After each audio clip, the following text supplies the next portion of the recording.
Morning, Sam. First of all, transfers, of course, made story. I thought it should be Crystal Palace versus Man City.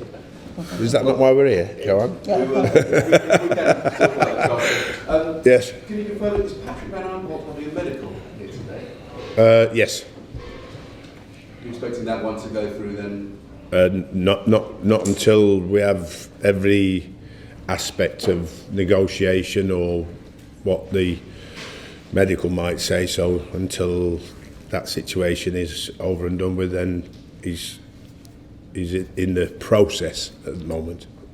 There was a situation earlier in the season with suggestions of some sort of heart condition. Is that an issue, do you think? No, we've had many players with a very similar condition. So it's quite common throughout the game.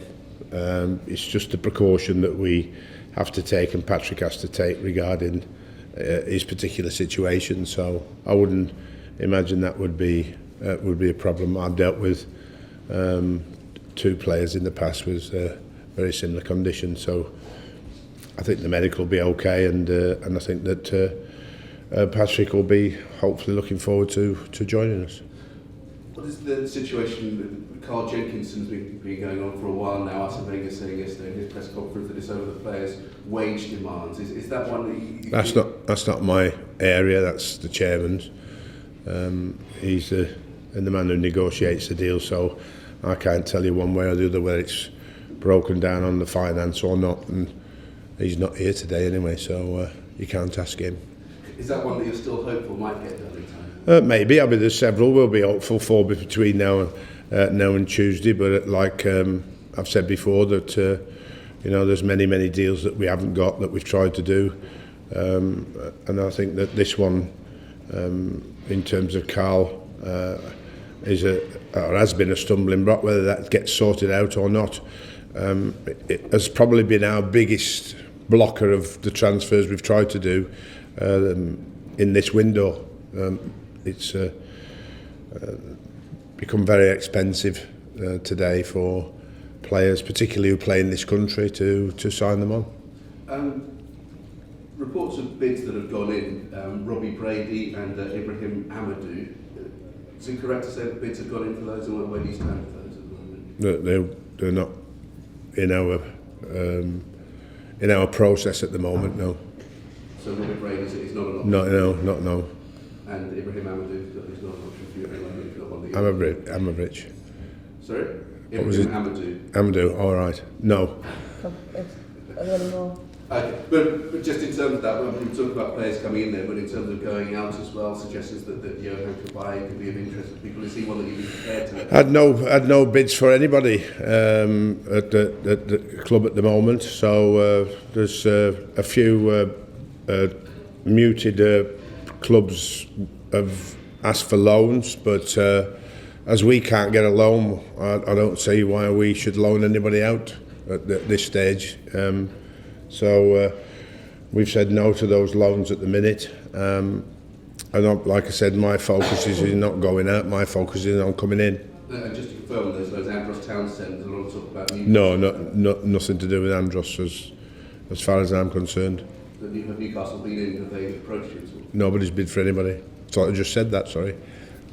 Okay, well, the window closes on Tuesday, of course. You've got a game that day as well. Are you hoping that your business might be concluded ahead of that, so you haven't perhaps got that distraction of wondering who's coming in or not on match day? I think that normally it won't be concluded by that day, because that's a norm for football clubs who are struggling at the bottom end. You keep your window open as long as possible. There is a time for me to switch off on Monday and leave that to the chairman, and if he completes anything between Monday evening and Tuesday evening after the game, he will have done all of that. And me, well, I'd focus on the game against Bournemouth. It's a particularly awkward situation that didn't have to happen, but I suppose you need to ask the fixture man and the Premier League why they decided to play a game on the last day of the window. It's not healthy, it's not good for us all, makes life more difficult for us all. But you'd have to ask them for the reasons why they've chosen to play a game on the Tuesday when the window shuts on that day. So they can explain why they want to do that. So when you get the answer, I would love to hear it. So will you tell me? Because I get a blank when I ask. Have you asked the question then? Yeah, many times, because it's not the first time it's happened, but you know, it's a particularly delicate situation, and we don't need to have that delicate situation. Wilfried Zaha, disappointed for him that Ivory Coast have gone out to the Cup of Nations, but is that good news for you? Will he be in contention this week? I would hardly think so, after playing all those games and travelling all that distance from back from the African Nations Cup. We would more want to protect him this weekend and see what his recovery, see what his fitness levels like, see what he's been doing in training, how he's gone with the games, how much has he enjoyed it for the first time, playing for his country, and then assess him from there, and then bring him back into the squad as soon as possible. If that's possible for Tuesday, that would be great. If it's not, then we take our time and we don't rush a player back that may get injured by the fatigue he's had with all the games and the travel he's experienced. Was there a bit of relief on your part when you saw that they'd gone out of the competition? It wasn't a relief, no. I mean, I accepted that they were going to the African Nations Cup, which I've done for many years, of course. And Bakissako's on his way back as well. Like, you know, it's strange how you never mention him. But you've mentioned it now. Yeah, this is though, isn't it? It's very strange how a very important part of the squad, who's been injured sadly a lot, but could play a massive part in keeping us up, is back as well. So I see it as two new players in the squad in this window. We've missed them while they've both been away, and hopefully when they get back they can have a big impact on the team and the squad, and our fight to stay in the Premier League. The last round of the Cup against Bolton made a lot of changes for the replay. You said the priority, of course, was staying in the Premier League. So does that priority remain that way, even coming up against a team as strong as City this week? Well, put it this way, if we didn't have a game on Tuesday, which we shouldn't have a game on Tuesday, then there would be no need to talk about rotation. But as we've got a game on Saturday, which it was going to be Sunday, but we decided that we didn't want it Sunday, we wanted it back to Saturday, so we refused the TV, and give us the best chance to do the best teams for tomorrow against Manchester City, the best team for Bournemouth on Tuesday, and then the best team for Sunderland the following Saturday. So we've been given a very difficult situation. Somebody decided to try and make it even more difficult. In all fairness to the chairman, he said no. So we're trying to manage a very difficult situation in the last 2 days of a transfer window, and 3 very big games, because when you play the FA Cup and against Manchester City, it's a massive game for us all. But a rotation of the squad will be happening in the next 3 games. Do you think City will take a similar attitude, given that obviously they've got priorities in the league as well? I can't think or even imagine what Manchester City or Pep is going to do with his squad, but whatever team he turns out is full of international players of the highest calibre. And we saw what they did to West Ham in the last round, so we have got a hugely difficult game tomorrow. One we'll try and go out and win. But it isn't the most important thing to us. Our priority at the football club is the Premier League, but we will go and enjoy ourselves and try and do our best for ourselves and the fans tomorrow. Thank you. Will? Morning, Sam. Firstly, just any injuries, any players coming back that are adding to the squad? We've got a slight injury to Scott Dan, who's fitness testing this morning. Julian Speroni, who's tweaked his knee. Fraser Campbell's back in training, and I think that other than that, there's the long-term injuries that will come back if and when.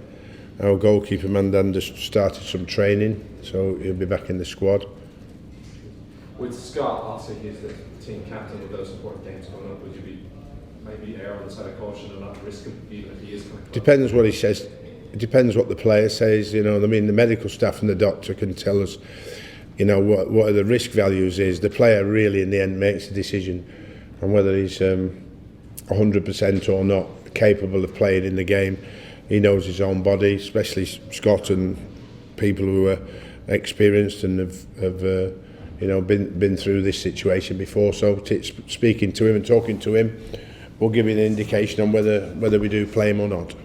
Just speaking about Lloyd Remy, obviously he's come back, he's made a little bit of an impact. Are you hoping that he can kick on and help this side with some goals over the next few games as well? But yes, I think we need to hopefully continue to convert more chances than we're creating at the minute. We create some chances, we're not converting them well enough at the moment.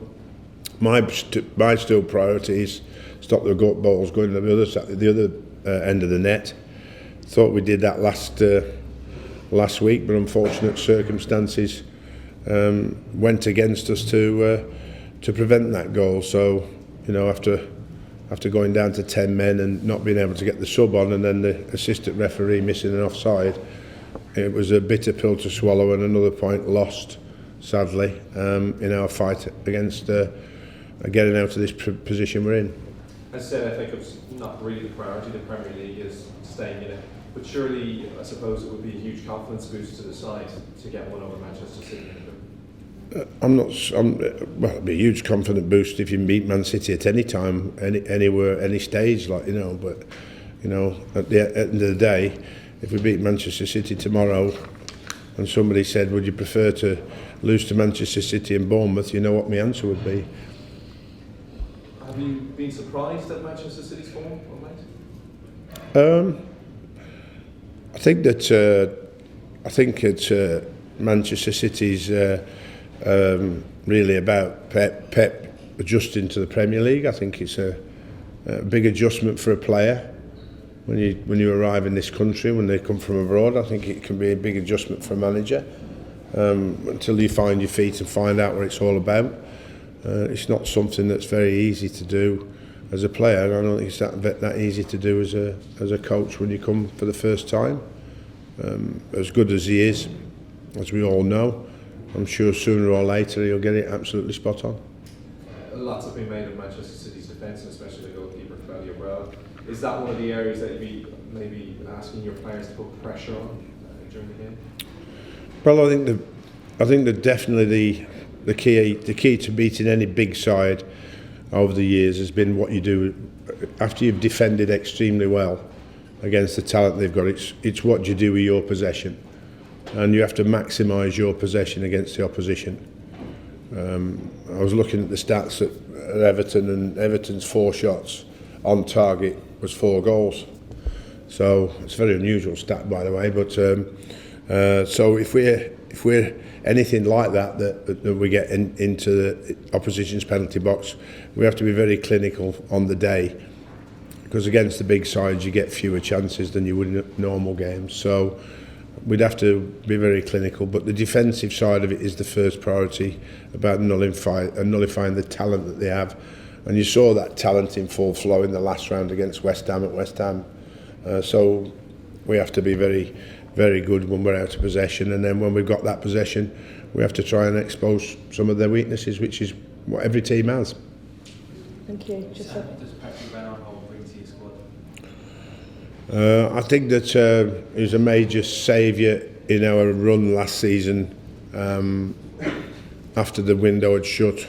I think that the team grew in confidence, and he was a major part of that success story. I think that his contribution in terms of assists and goals was massive, and when it come to defending, he got better with me and listened to what we told him about where his weaker side of his game was, and he took that on board and made it stronger. So we've got a very good player in possession with great energy. Him and Schluppy have increased the speed and the energy levels of the side and the squad, which is very important at this level that we're playing. So if everything goes well, touch wood, and he does sign, then I look forward to him joining me again. The fact that you've worked with him before, does that help, because you know everything about him? Well, it's a great process to know the player that you're going to be working with, because you worked with him before, particularly in this window, because I know what he can do. So I'm not apprehensive about Patrick playing for us if everything goes okay, because I know exactly what he can do. What I have to make sure is I get the maximum out of his talent, because he is a big talent for me. Pape Suarez been a big miss, hasn't he? He's been back at the training ground recently. Sorry? Pape Suarez, is there any update on his recovery? Not at the moment. I think it's you know, I think he may start a little bit of rehab shortly, like, you know, but you know, obviously it's very sad for him on the incident that happened. We didn't really have any cover for that position, and so we've now strengthened that position down the left hand side with 2 players now. So we've got 2 players who can play left back comfortably. Everybody's thinking, why did you get 2? Well, if one gets injured, we're back to where we were in the beginning. So there's notwithstanding that when you build a squad, you put 2 players in each position, and we've got that now. Okay, thank you. That concludes the broadcast section.